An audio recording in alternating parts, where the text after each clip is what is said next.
vamos explicar para o novo conselho, peraí, então tá conversando essa situação de mudar também isso aqui, alterar.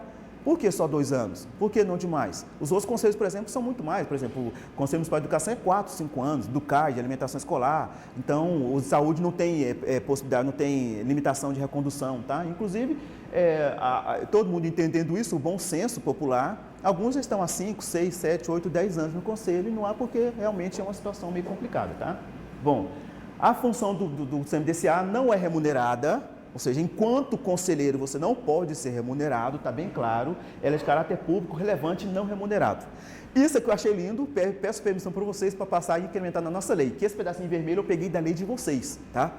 Eu peguei da lei de vocês, está bem claro, ela falando o seguinte: o exercício é considerado prioritário, justificando essa ausência a quaisquer outros serviços quando determinado pelo comparecimento às sessões plenárias e às comissões temáticas. Então, funcionários públicos que fazem parte do conselho, que foram indicados pelo seu chefe da pasta, presidente, está bem claro aqui, se você convocar, tá vendo? Quando determinado o seu comparecimento, é considerado prioridade, justificando a sua ausência. Isso nós não temos, então é uma dificuldade muito grande conseguir liberar o funcionário, que o chefe não quer. Então, o que a gente faz agora? Olha, lê primeiro aqui, fala que eu preciso de alguém que tenha disponibilidade de tempo.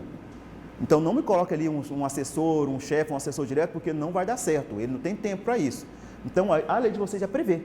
Então, isso aqui é um argumento muito interessante, pode mandar o ofício quando mandar, manda por representação do presidente.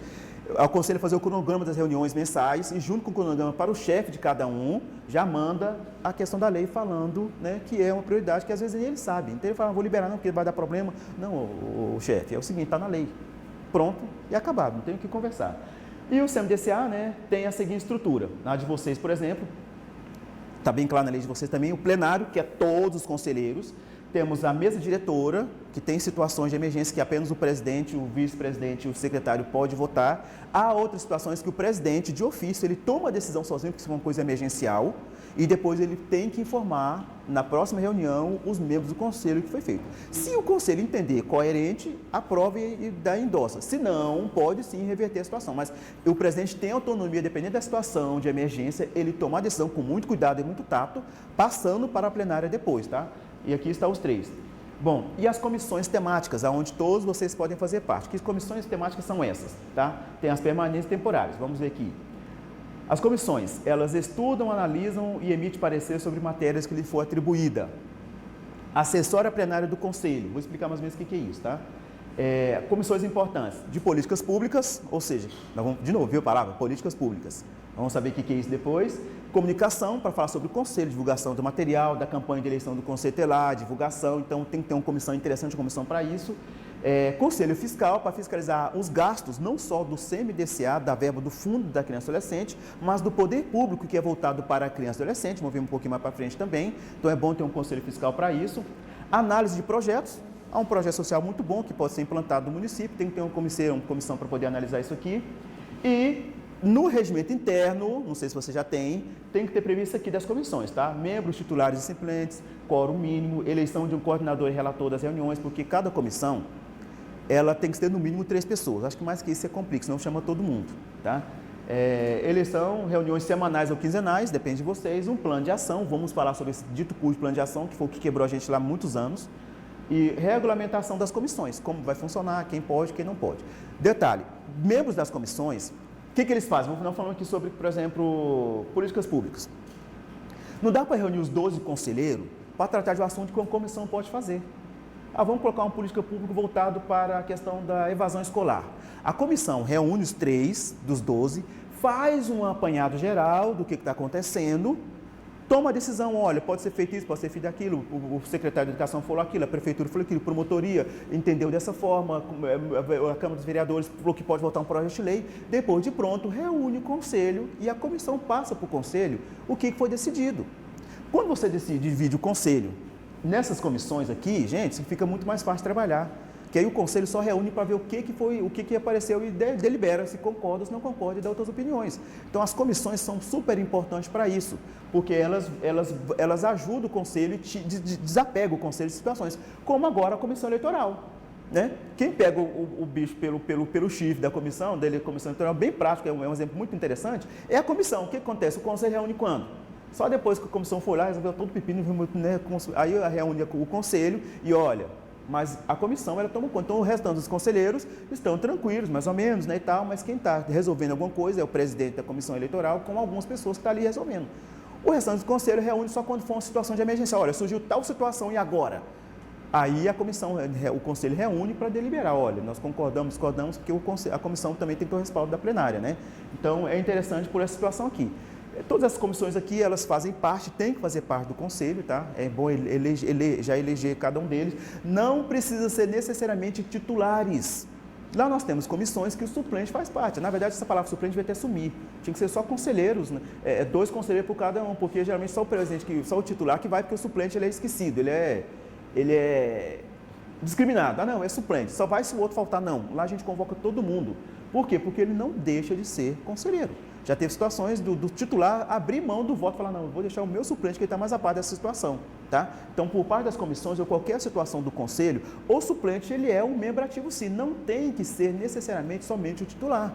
Tá? O suplente ele tem que fazer parte também dessas comissões que até desafoga o conselho. Então, no caso de vocês aqui hoje, em vez de 12 pessoas, vocês têm 24 pessoas para fazer parte de comissões. É claro que pega pessoas que têm uma afinidade com cada comissão, tá? Tem que ter afinidade e tem que ter esse quórum, a gente orienta geralmente 3 pessoas no máximo, para não pesar e dar número ímpar. Por quê? Porque a decisão de 2 prevalece. Se você coloca 4, dá problema. Se der empate, 2 concordar e 2 não concordar. Então, coloca ímpar, que aí vocês têm essa situação toda, tá? Então, o conselho, ele é dividido dessa forma aqui.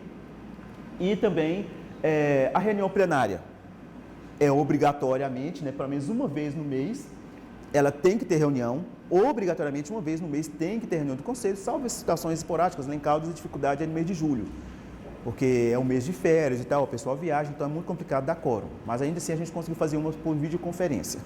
A gente entrou no grupo lá e cada um foi dando opinião e deliberamos algumas coisas lá. Obrigatoriamente, né, tem que ter o cronograma, é bom ter um cronograma montado, mas avisar com antecedência 3 dias, o funcionário ou o membro do conselho que precisar de um ofício, faça para entregar a hora, entregar informando que você vai estar à disposição, porque senão o chefe fala, eu não sabia, não fiquei sabendo e tal, até mesmo a pessoa se esquece, tá? Lá é assim, eu aviso antes, então eu mando por e-mail, por WhatsApp e ligo para a pessoa para confirmar a presença dela. Eu só não mando não, para poder reforçar realmente, tá? Hã? O ofício lá eu faço quando eu vejo assim, a gente faz a pauta da auto, mas é importante o ofício sim, tem hora que é interessante essa questão do ofício. Bom, reuniões extraordinárias, sempre que houver necessidade, já aconteceu muito, vai acontecer com vocês uma necessidade de uma reunião extraordinária, tá? Avisar pelo menos com antecedência, não tem que ter a questão de 3 dias, 1, 2, 3, 4 horas, ou seja, extraordinária, por que fala a palavra extraordinária? Foi extra. Não estava previsto no calendário nem mesmo na mente dos conselheiros. Então, é uma reunião que tem que tomar com muita antecedência e isso, um motivo. Agora, por exemplo, da eleição do Conselho Tutelar lá de Caldas, reunião extraordinária não tem jeito, acontece direto, tá? Acontece situação lá que a comissão fala, ó, e aí? Aí reúne o conselho rapidão para deliberar sobre aquela situação que aconteceu e o que vai fazer ali, tá? Então, os conselheiros têm que estar abertos a essa questão, que pode haver reuniões extraordinárias sempre que necessário, tá? Até mesmo por prazo, porque a prefeitura trabalha muito com prazo. Né? Então, você tem que correr atrás do prazo para vencer aquele ali. No regimento interno, deve constar o quórum mínimo para o caráter deliberativo das reuniões plenárias. Então, tem um regimento interno de vocês. Tem alguns regimentos que falam assim, só vai ser votado algo no conselho se tiver todo mundo, se tiver a maioria. Alguns conselhos implementaram. Faz-se a primeira chamada, não deu maioria, os que estiverem presentes, decide a questão. Tem coisa que é plenário mesmo, por exemplo, eleição do presidente, da presidência, da diretoria. Não tem jeito, é plenário, tem que ter todos eles. Mas tem situação que a gente colocou no regimento interno, que com o pessoal somente que estava ali presente, 3, 4, 5, eles têm autonomia para deliberar, porque o restante foi convocado e não compareceu. Então, havendo no regimento interno, tem muitas decisões que parou de nos travar lá, porque não dava quórum. Então, é bom prever todas essas questões no regimento interno, tá? Deixa eu ver se tem aqui. Eu vou parar aqui um pouquinho. Vou passar um vídeo, só para nós nos orientarmos na situação aqui e para a nossa reflexão, tá? Às vezes alguns de vocês já viu essa historinha aqui, mas é interessante ela, tá? Acontece muito no meio dos conselhos, tá? Até mesmo no trabalho de vocês, às vezes vocês podem identificar a situação dessa. Não sei quem já viu essa história aqui, né? A corrida de canoa. Vocês podem ver aqui que são 8 pessoas, né? Pode? Baixinho.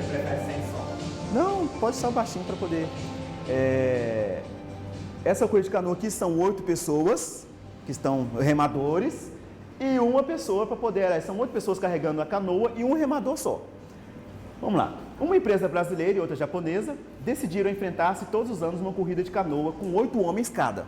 Essa era a regra. Dentro da canoa só podia ter 8 pessoas. As duas equipes treinaram duramente no dia da corrida e estavam em sua melhor forma. No entanto, os japoneses venceram por mais de 1 quilômetro de vantagem. Depois da derrota, do Brasil é claro, a equipe ficou desanimada. O diretor-geral decidiu que ganhariam no seguinte ano e criou um grupo de trabalho para examinar a questão. Dinheiro, né? Vai ter que pagar um grupo de trabalho, especialistas, pessoas para ir lá, poder saber o que está acontecendo e tal. E foram pesquisar olha só, ele contratou um grupo de trabalho com dinheiro, né, gastou para poder saber o que aconteceu na corrida de canoa, porque deu errado para o Brasil, né? Bom, após vários estudos, o grupo descobriu que os japoneses tinham 7 remadores e um capitão. Ou seja, 7 pessoas remando e o capitão, né? Vamos, né? Vocês conseguem, vocês podem, alguém que tenha tempo para poder ver o que está errando. Olha, você está muito devagar, então passa para frente, vai para trás, porque os da frente precisam ter mais força, né? Ou você está do lado contrário, tem um fraco, né? um mais robusto de um lado, o outro não, tem que ser mais ou menos igual, né? Os que vai ficar junto, vocês sabem de canoa é assim, tem que ficar mais ou menos as pessoas mais próximas ali para poder diferenciar. Bom, enquanto a equipe brasileira tinha um remador e 7 capitães. Já viu esse lugar assim, onde tem um funcionário que trabalha e tem 7, tem um punhado que só fica mandando? Sabe? Aí o coitado fica ali, ó, ralando. Então o Brasil tinha feito isso. Bom, diante disso, o diretor-geral teve a brilhante ideia de encontrar uma empresa, contratar, dinheiro público de novo, né? Contratou uma empresa para analisar a estrutura da equipe, né? Vamos lá, contratar uma empresa para poder vir cá e ver o que está acontecendo. Bom, e aí ele teve essa ideia, contratou a empresa. Depois de longos meses de trabalho, né? Burocracia, gente, vocês vão passar por muito isso, tá? Nossa, é tanta burocracia que você fala, não é possível uma coisa dessa. O país mais burocrático, um dos mais que tem é o Brasil, né? A ponto de nos Estados Unidos você chega de manhã lá na autoescola e à tardinha você sai com a carteira de motorista na mão e gasta em torno aí de, aqui no Brasil, uns 250 a 300 reais. No mesmo dia, você entra, faz tudo que tem que fazer e já sai com a carteira de motorista com 250 a 300 reais. Aqui no Brasil, demora meses, gasta aí horrores, eu não sei aqui, mas lá é 2.000 e tanto para poder tirar a carteira, né? E tem que ir um exame de bateria, tá, aquela coisa toda. Então, burocracia. Depois de longos meses de trabalho, os especialistas chegaram à conclusão de que a equipe tinha capitães demais. Parece que encontraram a solução, né? E remadores de menos. Falou, tem muito capitão e pouco remador. Solução. Com base em relatórios especialistas, a empresa decidiu mudar a estrutura da equipe. Ou seja, então vamos mudar. Viu o que eles descobriram? Que tinha remadores de menos e capitães de mais. Olha só a brilhante ideia que eles tiveram agora. A equipe agora seria composta por, olha só, 4 comandantes, 2 supervisores, um chefe supervisor e um remador. Ou seja, a função da corrida eram os remadores e a equipe descobriu que não, seria composto por 4 comandantes, 2 supervisores e um chefe supervisor e um remador. Aí você vai pela hierarquia, né? Os 4 comandantes deviam ganhar muito bem, né?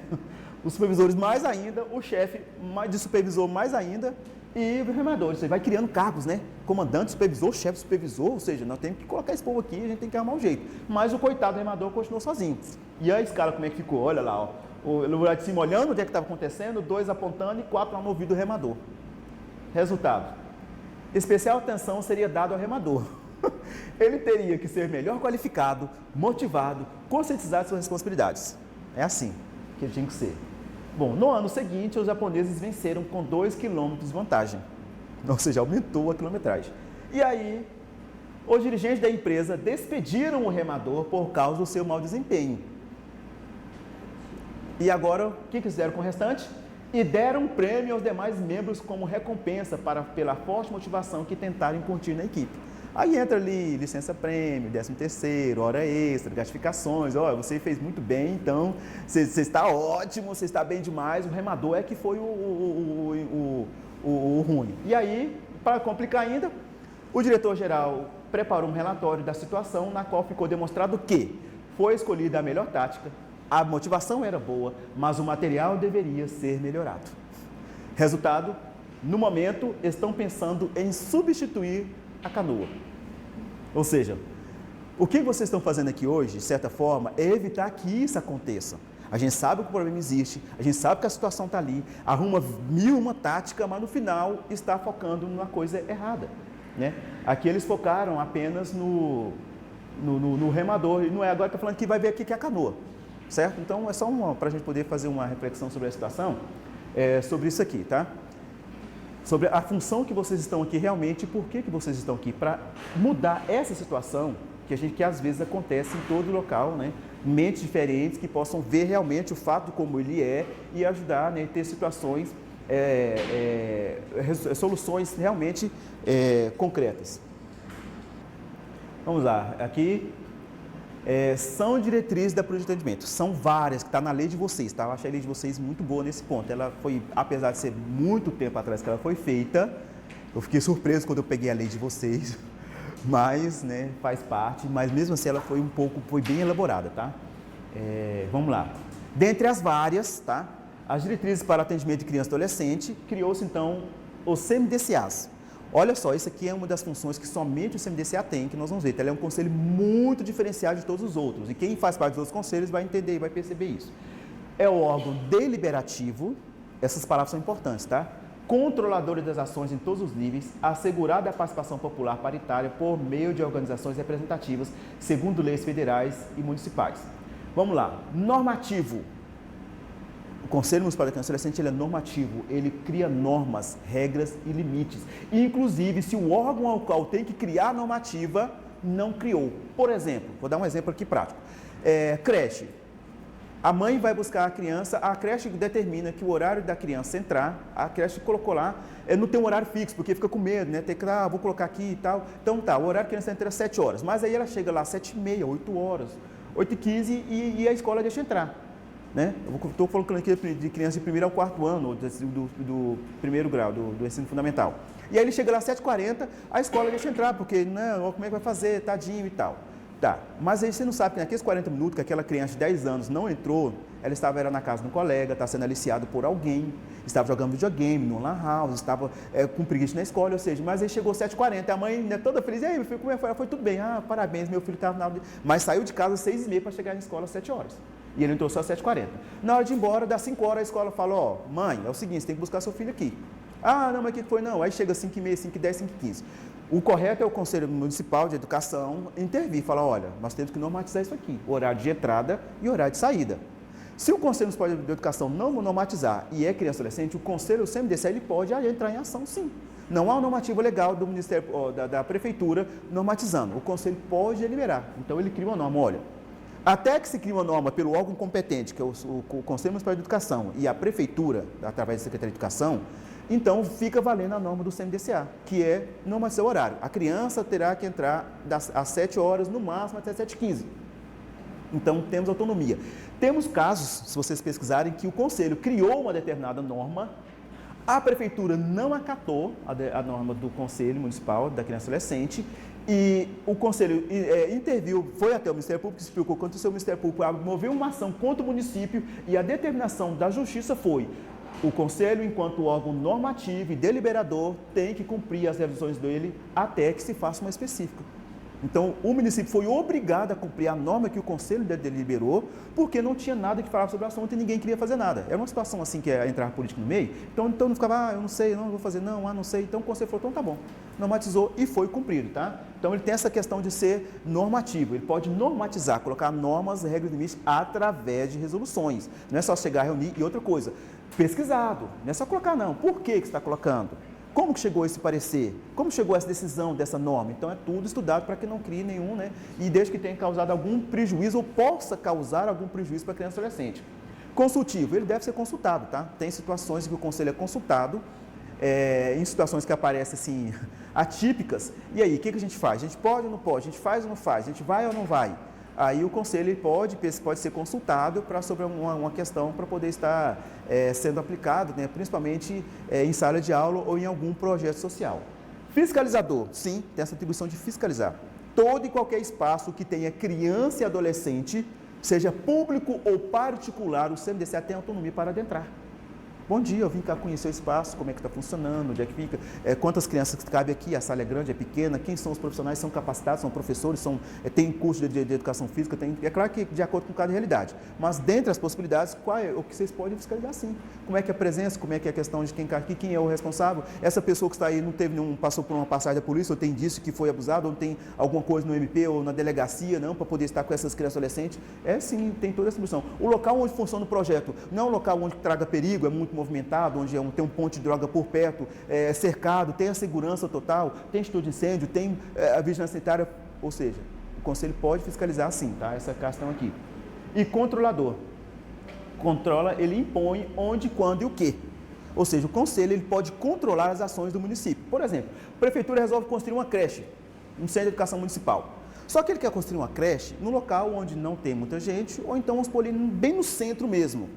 E o Conselho fala, não, peraí, tem um bairro mais distante, que não tem nenhum centro de educação lá, de educação infantil, e temos crianças suficientes para poder estar colocando. Então, o Conselho pode determinar ou recomendar, Prefeitura, nós recomendamos que, tudo bem, parabéns pela construção da creche, mas que vai construir um local onde realmente necessita dessa creche.